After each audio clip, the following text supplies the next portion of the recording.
Good morning, Allan. Morning. So many coaches do what they do for many reasons. What is your reason? What satisfaction do you get out of being a coach? I think one of the biggest ones is knowing that I'm on a life path that I set myself up for way back in 2008. And my life path basically came from a guy named Dr. Dennis Waitley. Dennis Waitley is one of those old school, been around motivational speakers. He was also a doctor, therapist of many types. And one of the things that he said was, everybody's trying to do something with their life, but not everybody knows what it is. And I'm paraphrasing, of course, right? He said, if you don't know what to do with your life, here's an easy formula to use. And it relates to why I teach and why I do the things I do. He said, if you don't know what to do, just take your life, throw it in reverse. So instead of like living now until the day you die, think about what's it going to be like on the day that you die? Like you were dead, you were done, a little bit of a sad moment, but it's got some good feedback to it. That's worthwhile. You imagine yourself in the coffin, they're about to put you under, and everyone's showing up for your funeral. He said, how many people do you want showing up for your funeral? How many are going to line up to share a story about you? And what do you want those people to say?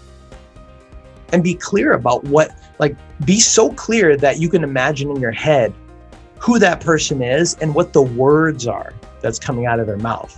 At least that's my interpretation of what he shared.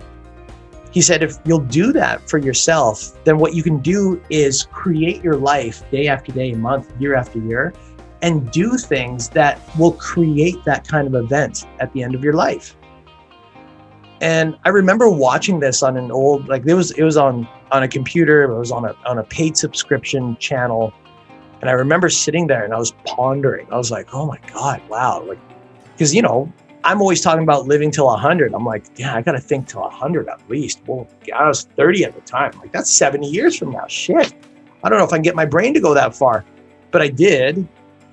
And all I imagined, and it still stuck with me today. I don't know why. I don't judge it. But this is what came out of my brain. My brain said, when you're way past 100, like 150, 2,000 people are going to show up for your funeral. And at least 100 of them are going to line up willingly on their own and share a heartfelt moment of how some way, somehow you made a difference for their life. And I imagined women and men, like all sorts of people. And obviously I don't know who they all are right now. I'm writing the story of my life. But to answer your question of what do I get out of it? I get from my training that end goal. Because the day that I pass, I don't want to be known as just a guy who made sexy bodies. I don't want to be known as a guy who just did a bunch of stuff for him, whether that's trying to make a lot of money or trying to get some sort of fame, which I don't care for. I didn't want all of that. What I wanted was, or what I still want is, I want to know that something I'm doing for my life that's creating my living is in exchange for giving someone something more valuable than the money that they spent. Training is not cheap. It's an investment in your own self.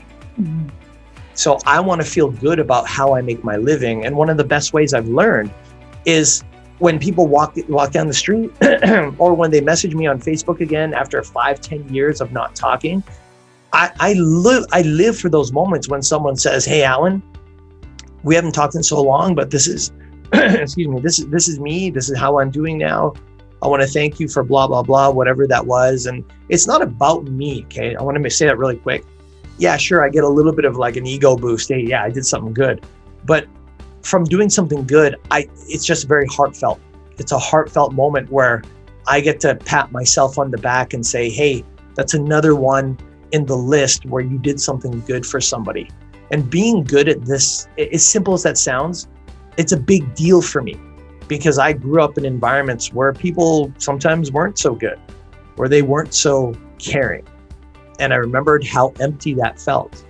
And I remembered so well, so vividly, that I told myself, if I can change an environment where people cared more about each other and didn't just like woo-woo care, but they actually did something impactful, then I want to be the reason, I want to be the cause set in motion.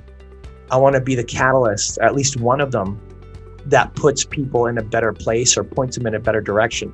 So to answer your question with a long, detailed answer, that's what I get. Thank you. I have to give thanks to Tony Robbins, created you, and you created me, and many other women come into our lives. One of the things that I know about you is you don't give up on yourself and helping other women who don't give up on themselves, and you over deliver. It's amazing how much effort, attention you give it to a lady because they don't want to give up, and yet you don't want to give up.